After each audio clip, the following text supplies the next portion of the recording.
some would say that we live in a multipolarization world. And so you can reflect on whether indeed is that true. And of course, you've mentioned a little bit that this, to the extent that it is true, it is led by the rise of the so-called non-Western countries that were branded differently in the old days, third world, developing, whatever the case might be, and how this is subsequently reshaping the world order. I think you've spoken a lot about how it is reshaping the world order. I'm interested in how you think it is reshaping the African narrative. Thanks. There are a lot of things going on in the world. We have to say at the outset. So, and therefore, a lot of shaping forces at play. So we've talked about the changing economic structure of the world, especially the rise of Asia and the prospect of a significant rise of Africa in the coming decades. We have the reshaping of technology, which is very deep. Everybody understands how deep the changes coming from the digital world are. And we can't really imagine very accurately or precisely what lies ahead. I'm of the school of thought that artificial intelligence will deeply transform our societies, and that it is one of the fundamental advances in technology that started with the steam engine, went on to electrification, to computation and digital world. And I think AI is a profoundly significant breakthrough. And we are, depending on one's count, 50 years into this, or 10 years into this, or in the ChatGPT world, basically 5 years into this. And this year, the new humanoid robots are coming, and that is going to change a lot as well. And they're going to come mainly from Shenzhen, by the way, which is going to be the center of humanoid robotics for at least the coming decade or so. And we are in a ecological crisis and transformation as well that's deep and that is accelerating and that is very dangerous, especially the climate change and all of the ramifications of that, especially changing precipitation patterns, droughts, floods, and possible very significant sea level rise. So I say all of this to say that many things are going on simultaneously and pushing and pulling in a lot of directions. I think the final point to mention is that we have an enormous amount of conflict, violent conflict in the world on this continent, but great power confrontation in Ukraine. That is a war between the United States and Russia. It's nothing less than that. It happens to be the Ukrainians dying in the service of this great power war of the United States, but it is a great power war. And we have the wars of the Middle East, which is a U.S.-Israeli war on the Arab world, actually, if you want to put it in a stark way. And so that is also a major shaper. So where does Africa stand in all of this? What does this mean for Africa? First, the most fundamental question for Africa is there Africa, or is there a fragmented 55 countries in what is purportedly a union, but is an extremely weak organization and is not truly a union yet. So I think Africa's future, to my mind, most importantly, will be determined by the capacity or incapacity of this highly varied continent with its distinct histories, with the colonial legacy, with the 55 national entities, either to unify or not to unify. And to my mind, that's the single most important thing that's needed is African unity. Let me add an obvious point. I'm a Pan-Africanist for sure.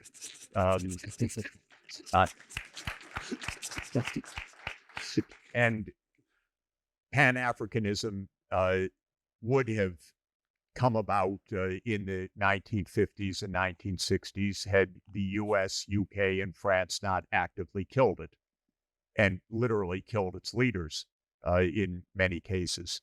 So the failure of African unity is a Western contrivance.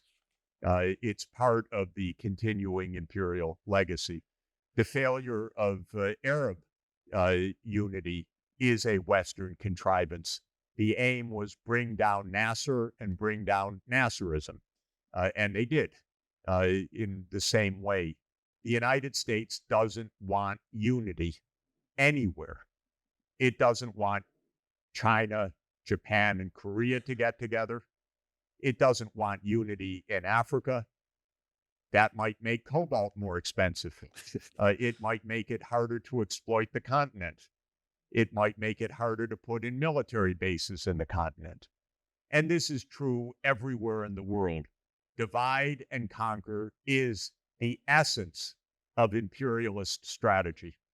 And so African unity has to be created consciously against the divisions within the continent, but also against the pressures from outside.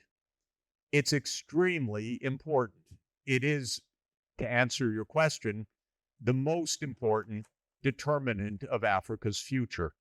Because if the reforms and the changes and the advances and the energy transformation have to happen 55 separate times, don't count on it.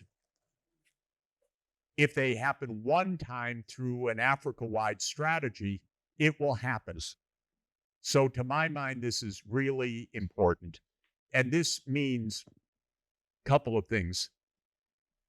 The leaders, not of every one of the 55 countries, but of major countries in this continent, need to get together to say, we better back up a true union. This is essential. The second thing is the African Union as an institution has to say to the United States, to Europe, to China, to everybody, do not fund us 1 rand. We will fund ourselves, thank you. And this is really important, not to be owned and operated by anybody else.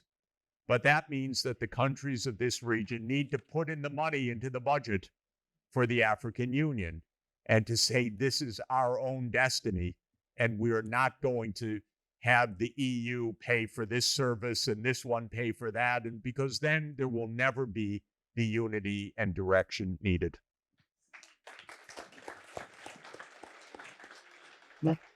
So I'm going to go to you now, Hippolyte.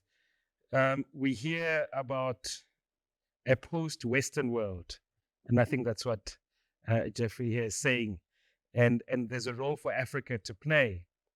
And yet, despite or in spite of the enthusiasm of BRICS, there appears to be limited cause for optimism on the role of Africa in this post-Western world.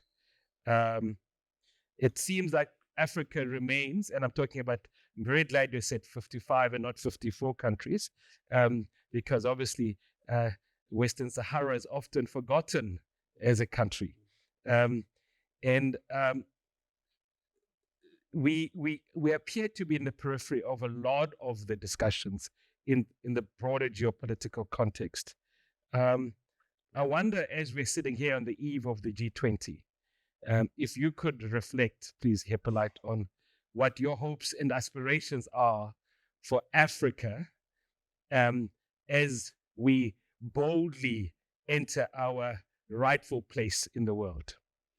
But thank you very much. I think I'd like to thank you, Dean, for hosting this auspicious event, and really for welcoming Professor Jeffrey Sachs on this wonderful campus, and really for allowing us to reflect about Africa's position in the world. But before I get to your question, I think I hope to thank Professor Jeffrey Sachs for becoming really the global voice of African Pan-Africanism.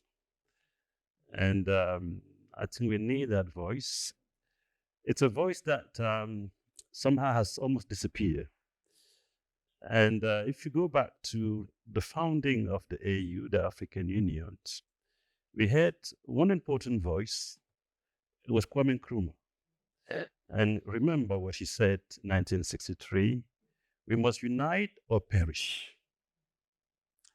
And those who did not support him actually went for what was called the minimalist Pan-Africanism, the minimalist. And they prevailed, and we know where we are today, 60 years later.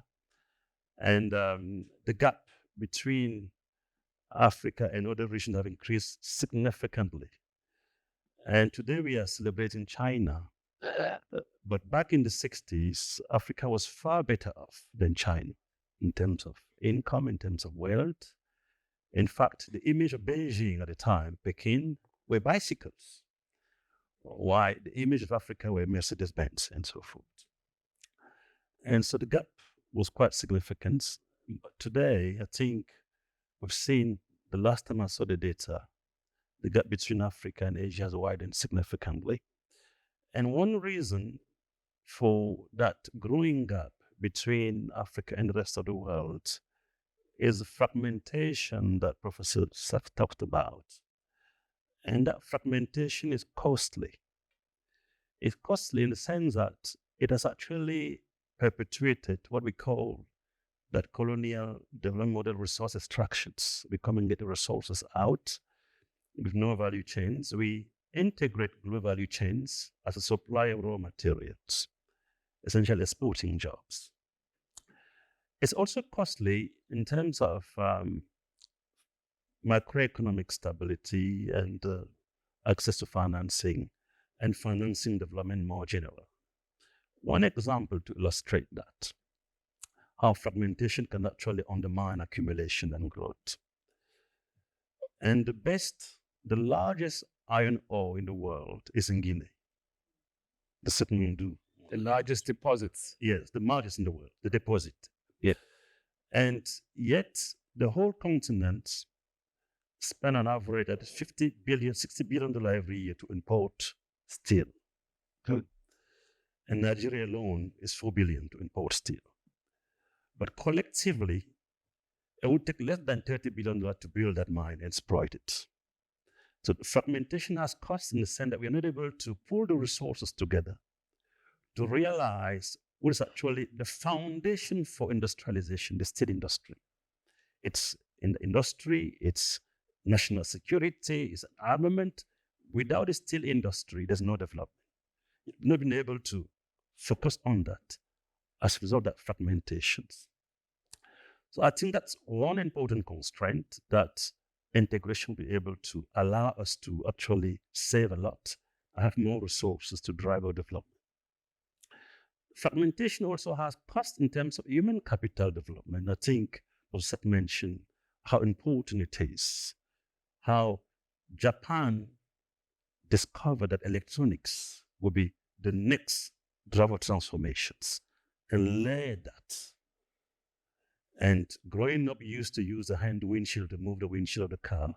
I think Japan actually taught us through electronics that you actually press the button.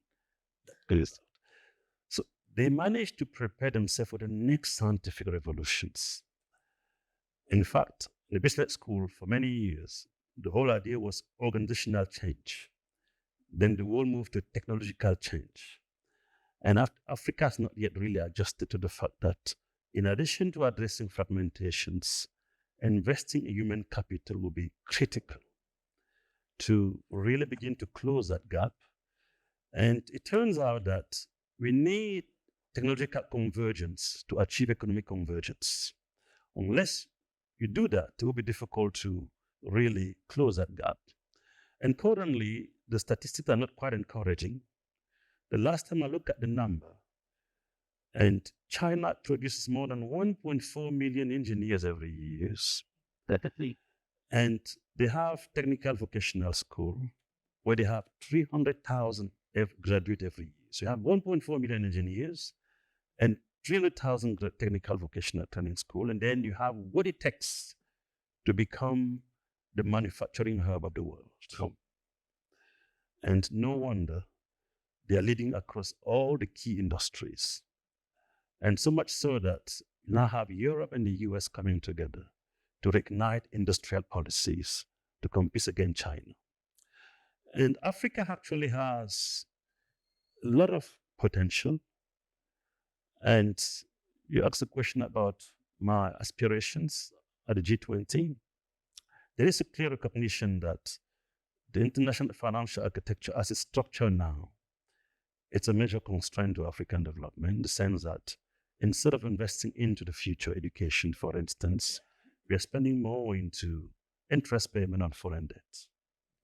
And the cost of capital commission that President Ramaphosa has really put forward in his presidency will be one way of addressing that, will be an important steps in beginning to have enough resources to have more fiscal space to finance development across the regions. But fundamentally, I think if you're able to come together and advance that integrating Africa will be significant in terms of resource pooling. In terms of, we talk a lot about economies of scale, but that integration also comes with what I call the political economies of scale. You combine both, you have a stronger voice, you strengthen your bargaining power, you become a full member of the BRICS and a major player at global level. I think Professor Sachs, to close, actually campaigned a lot for the AU, the African Union, to become a full member of the G20. He succeeded on that. There's a discussion now about making sure that Africa has a seat at the United Nations as a permanent member. That seat can be virtual nominal or it can be real. And for that to become real, we need strong economic muscle, but also military and geopolitical power. And that will come by doing the work internally. As an integration, real integrations will actually be an important step on that. We can come back to the implication for the AFCFTA. Absolutely. We'll come back. Thank you very much for that exposition. I wanted to talk about, in an African context, the issue of mobility. But before I do, I wonder, Jeff, if you would want to comment on anything that Hippolyte mentioned. Specifically, I think the burning issues around debt. And I know you have spent a significant part of your life talking about the debt problem in the so-called emerging markets countries. I wonder if you could possibly lean into that conversation on what he calls the global financial infrastructure. Absolutely. Hippolyte is leading a lot of thinking about economic and monetary integration in Africa as a way to create a stable platform for much greater mobilization of financial resources.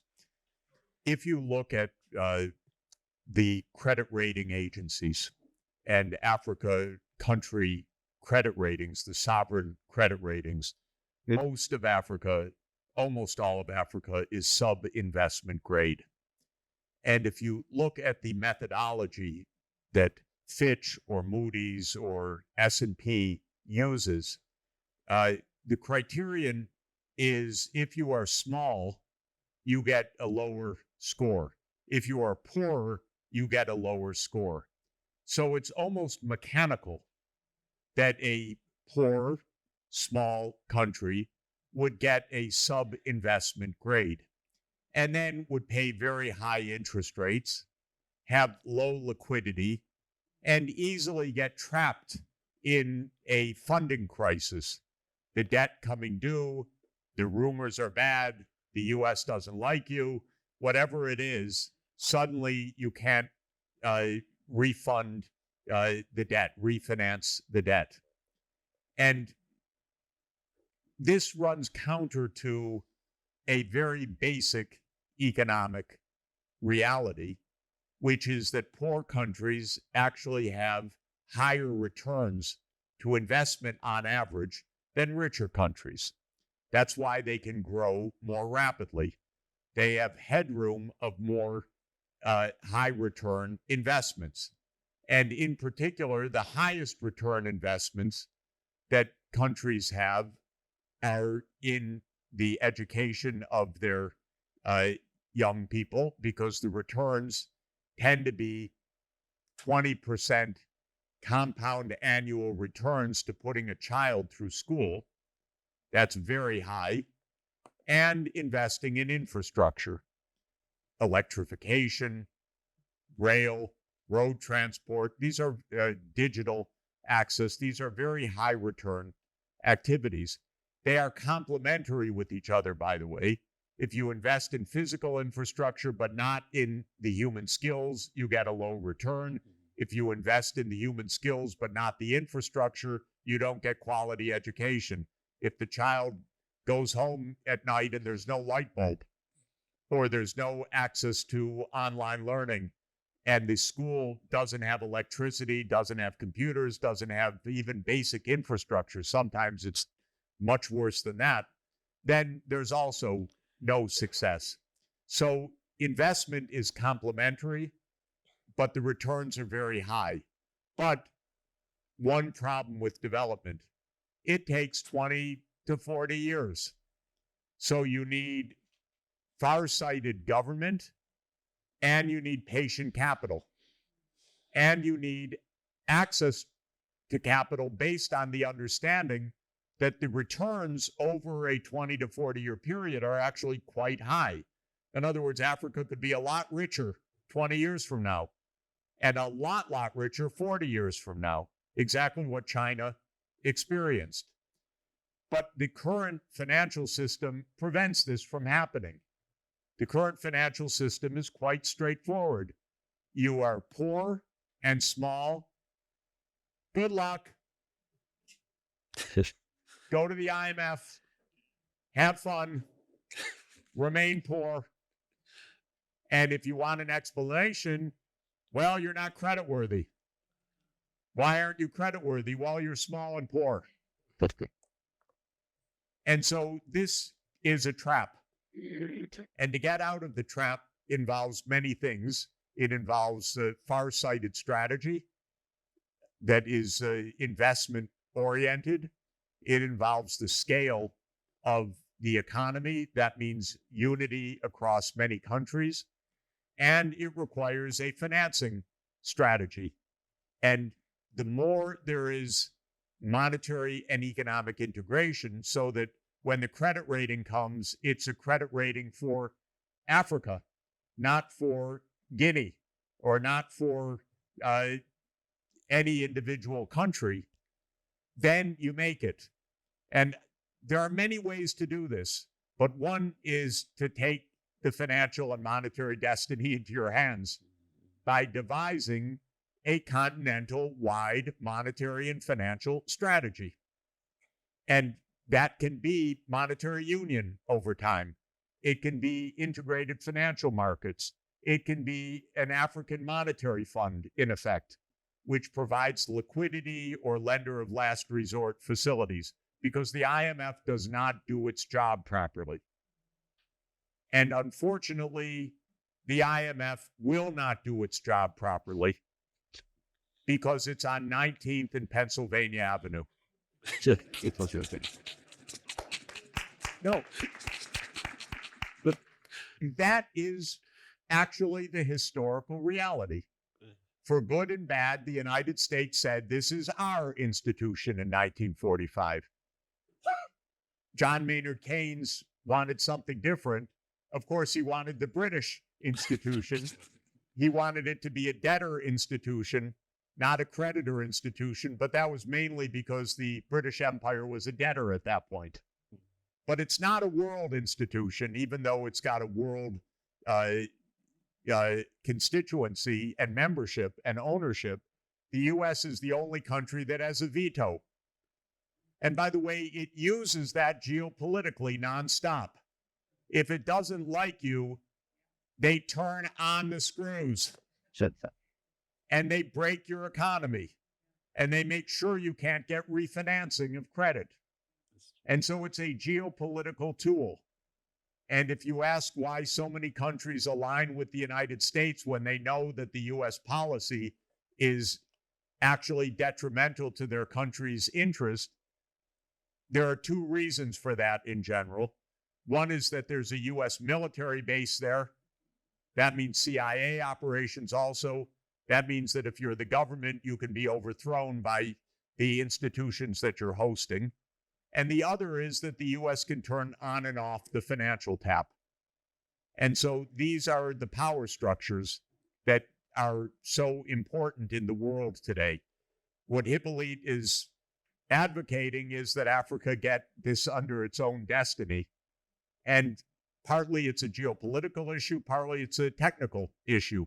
A larger financial system and a lender of last resort facility and monetary settlements in African currencies or an African currency will be a lot less vulnerable, less volatile, more long-term oriented than the system we have now, in which each of the 54 countries is aiming to the IMF, not aiming to each other in payments. All of the payments on the continent basically go through dollars still.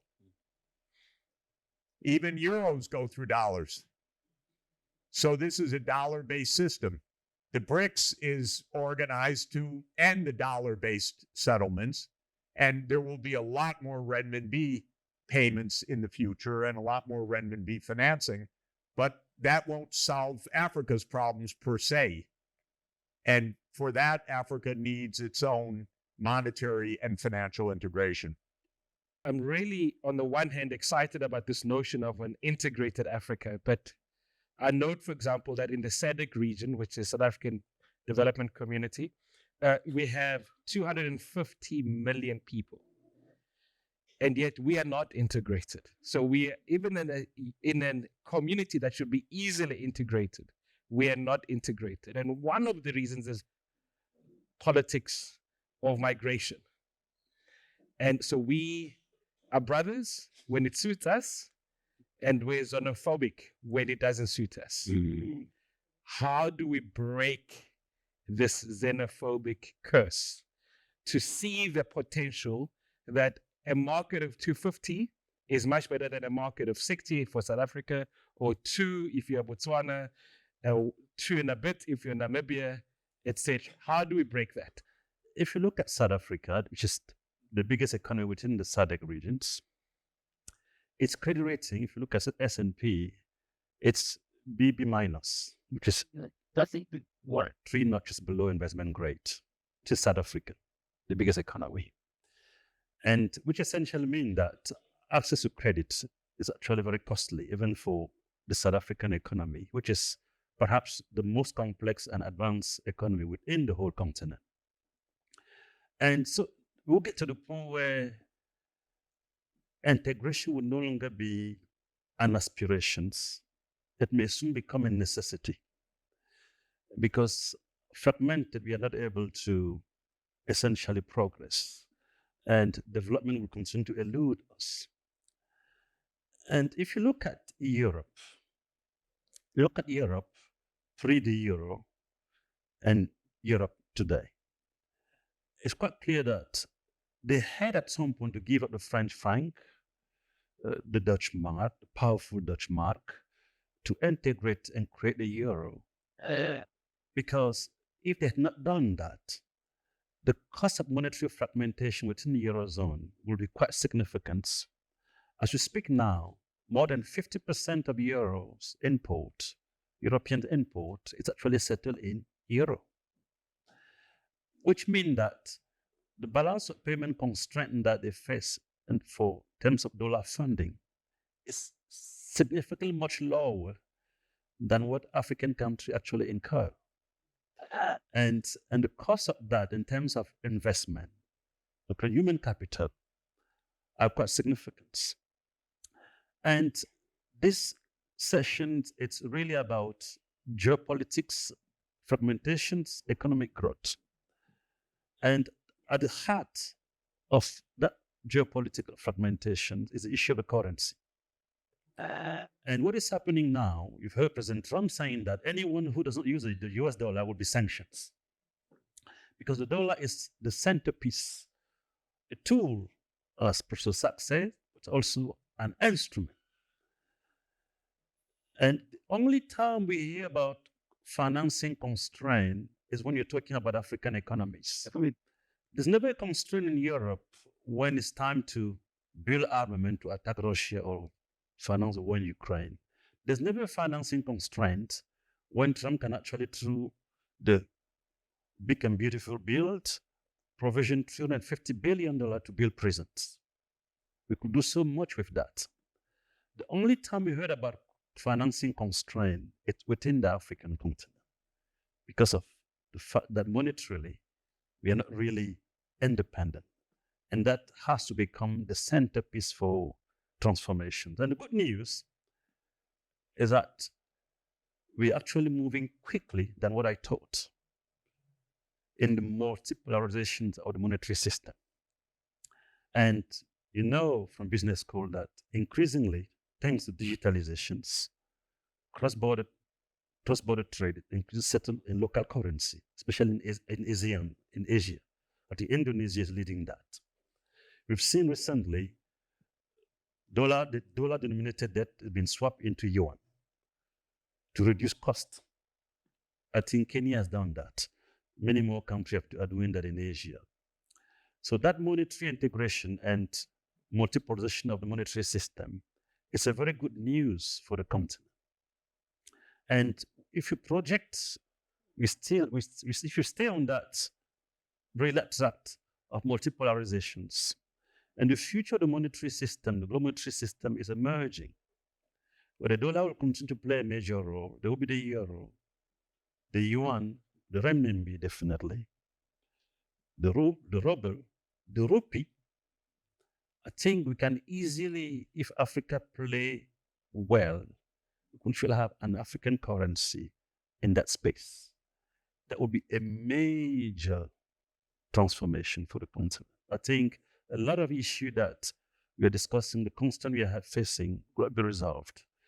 The point I'm saying here is that we are getting to the point where either we integrate to develop and become a powerful force, or we choose that regressive sovereignty, which is a colonial legacy, and then the gap between Africa and the rest of the world will continue to grow. I think that's what I would like to say. Thank you so much, Hippolyte. So, Jeff, you operate in the corridors of Realpolitik, of what you call power structures. The rest of us read about these guys, and you drink coffee with them.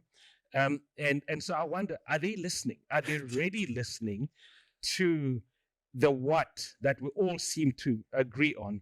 Are they really listening that we should be going towards this integration? And if not, what more do we need to do to get them to listen? I don't think Africa is or the African Union is where it needs to be. And I don't think that it has an operational agenda that it really needs to have right now.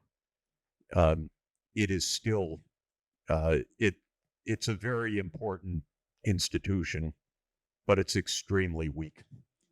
And there isn't a sense of urgency. Or, to my mind, again, I would say 5 to 10 African leaders from around the continent that say, we get it and we push. Because ultimately, the AU as it is right now, the Commission, is a small bureaucratic entity. It doesn't have independent power. It's not given independent power. And it's, I think, quite useful, but it is not the kind of dynamic breakthrough that's needed. At least to my mind, there should be an overall strategy, not just a Vision 2063, but there should be an active strategy and an African face to the world, very strong, that is backed by the real political powers, which are still at the national level, but backed by national leaders who understand that the fate of their nations depend entirely on the success of the joint effort. And so I don't think that there's fundamental resistance to this, but there is an inertia. The AU is poorly funded. It is, again, bureaucratic. Leaders are faced with daily crises, to be sure. Life is not easy. Most of the attention of a finance minister is either the internal politics or flying to Washington. This is absolutely not the right way to operate. Sad to say, and I mean it again, not as a quip or just as a rhetorical expression. The Washington institutions are not providing any answers, and they won't. Mm-hmm. They won't. Their main focus is two things. One, keep quiet. Don't create trouble. Poverty is not trouble for them. Underdevelopment is not trouble. Trouble is some kind of crisis. And so better no debt, no borrowing, no electricity, no education than the risk of some kind of crisis. That's one problem. And the other problem is that the fixation of the United States on China basically drains these institutions of autonomy anyway. And so you cannot get real advice from the World Bank or from the IMF. The World Bank will not do a project that puts China in the lead in some partnership with Africa in some way. It won't happen. And that is one of the crucial areas where Africa is going to make its advance, is that kind of partnership. And so we really need an Africa-made strategy that is bold and dynamic and well-informed. And I don't think that there is fundamental opposition to it in the sense of national leaders saying, no way I'll give up that sovereignty. I don't think that's the problem. I think the problem is it's not easy to do this. And it's in the context of a lot of pressures that basically drain the energy, the time, and the sense of what is realistically possible. What is realistically possible is a lot better than the current situation, though. That's the point. So I don't feel that there's pushback. I don't feel that a leader looks at me or looks at these ideas and say, are you kidding? We'll never do that. Don't you understand what we have? That I would find in Washington. An American official would look at me and say, are you crazy? China? Don't you understand what this is all about? But that's not the situation in Africa. Africa is not divided because the divisions are intrinsically so deep. Africa is divided because overcoming the divisions requires a lot of building that is not simple, and it's not encouraged easily. So it requires a visionary leadership, and that has existed in the past, and it needs to exist today, and we need to support that, to promote that, and to explain to the leaders nationally their success depends on this, and the national success depends on this, and that's not taking away from their national constituency interests. It's actually building upon that interest.